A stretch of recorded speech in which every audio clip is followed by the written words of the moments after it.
हर महादेव।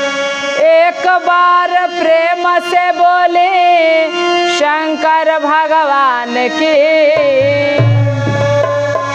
एक बार प्रेम से बोले मैया भवानी की, एक बार प्रेम से बोले शिव परिवार की। आई दीदी देखी एगो शिव शिष्या भोले बाबा के बहुत बड़ भक्त बाड़ी आ बाबा के दरबार में पहुंच गई बाड़ी। आ जाके कहा तरी कि ये बाबा तनी हमरो गुहार सुन लेती, हम राउर बड़ा नाम सुन ले बानी, हमरा पर सहाय हो जाए आ अपना शरण में हमके लगा लें। कैसे कहा तरी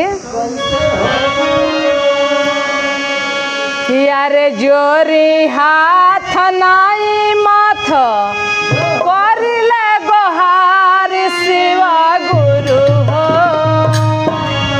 कि यारे करिले गोहार शिवा गुरु हो। अरे सुनिले और जी हो हमार शिवा गुरु हो,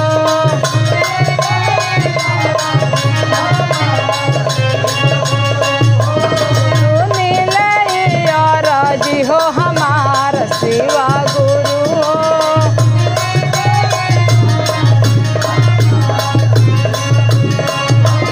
जोरी हाथ नाई माथ करिला गोहार शिवा गुरु हो।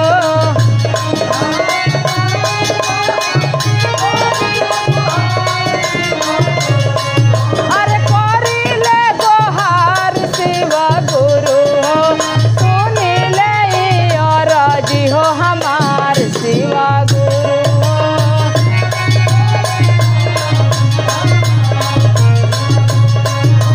सुनी ले और जी हो हमार शिवा गुरु हो।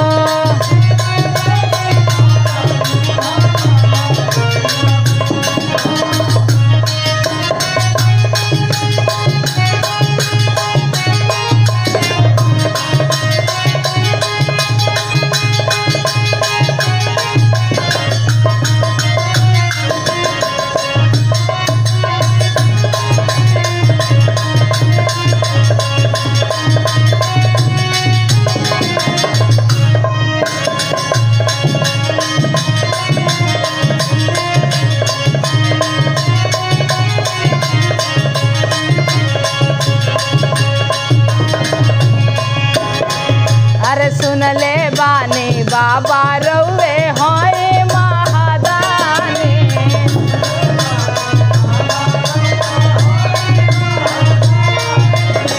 संगवा में रह हरदम माई महारानी।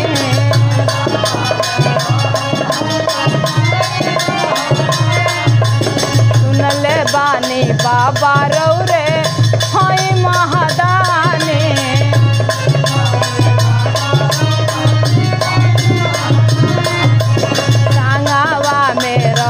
हरदम माई महारानी।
बाबा कबो आवे ना बीमारी।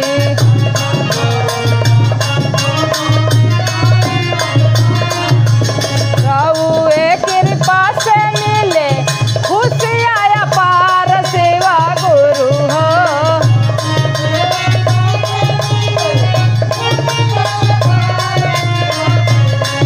अरे खुशियाँ पार सेवा गुरु हो। सुन ले और जी हो हमार सेवा गुरु हो।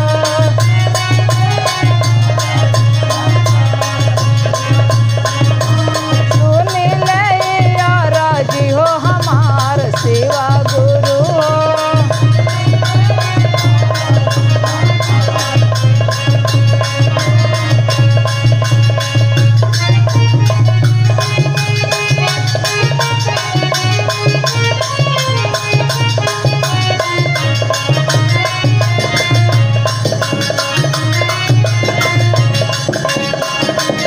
हर हर महादेव।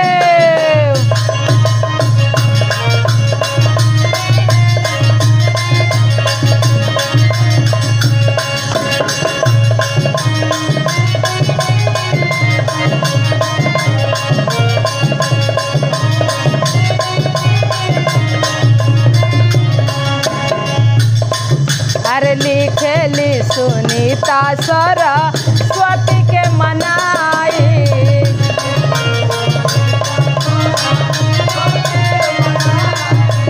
दया करी मैया हमारा लेखनी में आई।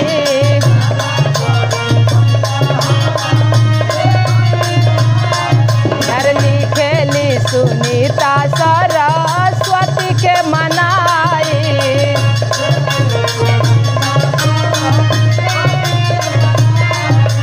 दया करी मैया हमारा लेखनी में आई।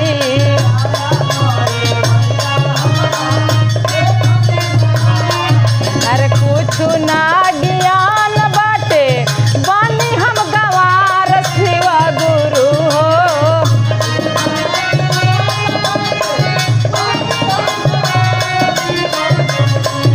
अरे बानी हम गवार शिवा गुरु हो। सुन ले और जी हो हमार शिवा गुरु हो। शिवा गुरु हो। सुन ले और जी हमार शिवा गुरु हो। गुरु हो। सुन ले और जी हमार शिवा गुरु हो।